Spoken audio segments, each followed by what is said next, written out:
ধন্যবাদ অজানা বন্ধু।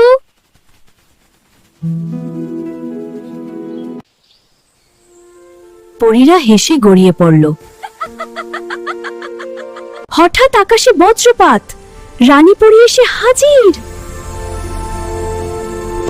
তোমরা নিয়ম ভেঙেছ কেন? আমরা দুঃখিত রানী, আমরা শুধু সাহায্য করতে চেয়েছিলাম। আজ থেকে তোমরা সাহায্য পরী হিসেবে কাজ করবে। তিন পরী খুশিতে আকাশে ঘুরে ঘুরে উঠতে লাগলো।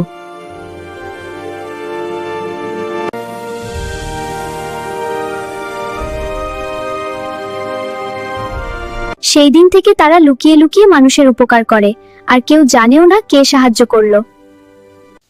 বন্ধুরা, যদি তোমার পছন্দের কোনো গল্প থাকে কমেন্ট করে জানিয়ে দাও।